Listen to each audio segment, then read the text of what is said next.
SC రిజర్వేషన్ల వర్గీకరణలో 3 గ్రూపులు కాదు 4 గ్రూపులు ఉండాలని, గతంలో ఏబిసిడి ఉన్నట్టుగానే మళ్ళీ ఏబిసిడి ఉండాలని, ఏబిసి వరకే ఎందుకు పరిమితం చేశారో, డి ఎందుకు లేకుండా పోయిందో, 3 గ్రూపుల వరకే ఎందుకు పరిమితం చేశారో, 4వ గ్రూపు గతంలో ఉన్న గ్రూపుని ఎందుకు రద్దు చేశారో ఖచ్చితంగా కమిషన్ సరి అయిన విధంగా వివరించలేకుండా పోయింది.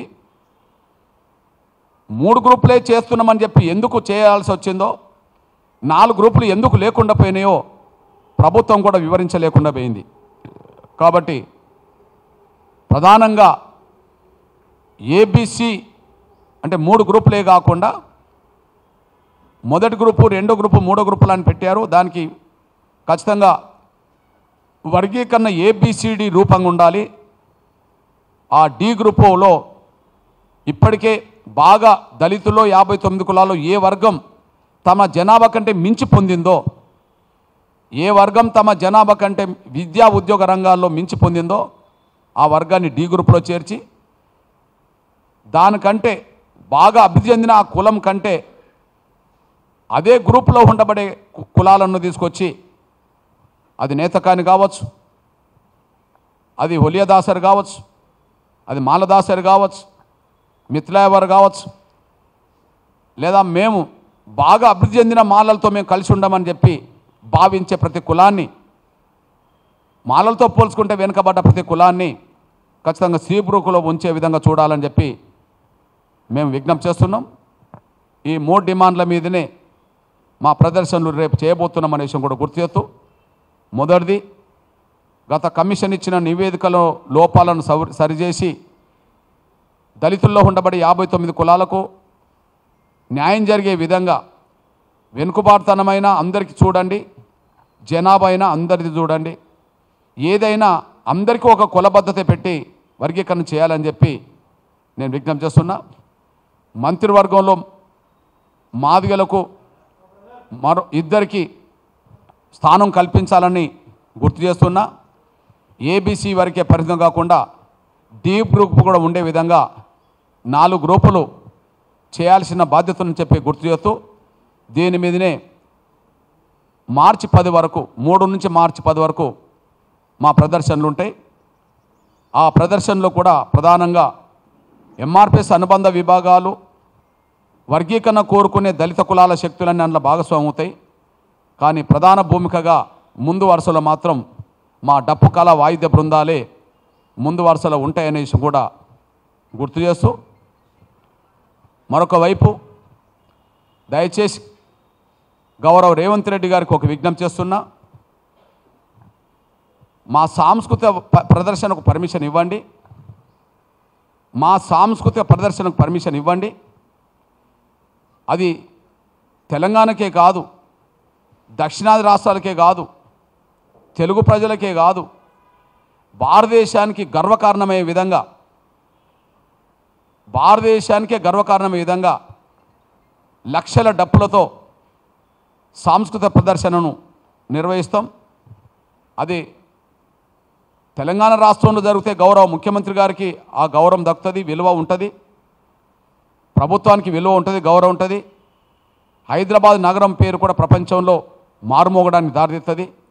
ఎందుకంటే ప్రపంచంలో ఎక్కడ కూడా అన్ని చోట్ల వాయిద్యాలు ఉన్నా ఒకే చోటికి లక్షల సంఖ్యలో వాయిద్యాలు చేర్చి ఒక ప్రదర్శన చేసిన చరిత్ర ప్రపంచంలో ఎక్కడ కనిపించట్లేదు.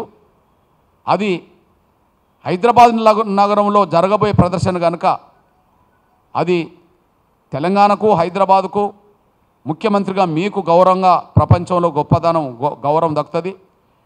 అది మన తెలుగు ప్రజలకు దక్కుతుంది, అది దేశానికి దక్కుతుంది. ఆ గౌరవం దక్కించే విధంగా ఆ ప్రదర్శన చేస్తాం. ఆ ప్రదర్శన అనే అంశం అది వర్గీకరణ అంశంతో ముడిపడి చూడొద్దని, ఆ ప్రదర్శన అనే అంశం అది వర్గీకరణ అంశంతో ముడిపడి చూడొద్దని దయచేసి ఇప్పటికే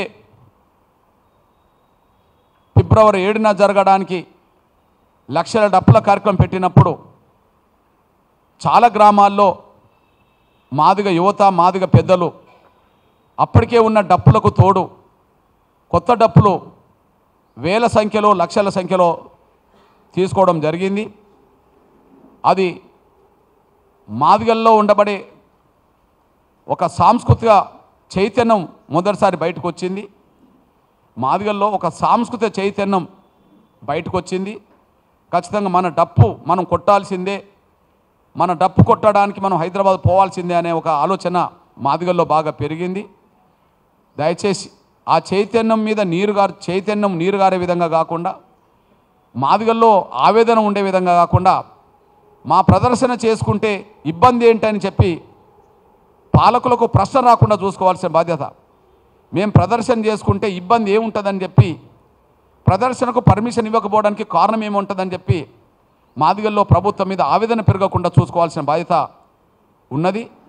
మేము గౌరవ రేవంత్ రెడ్డి గారికి బహిరంగ విజ్ఞప్తి చేస్తున్నాం. రేపు మళ్ళీ కలిసే అవకాశం వస్తే, రేపు మళ్ళీ ఈ మధ్యకాలంలో మళ్ళీ అపాయింట్మెంట్ కోరుతాం.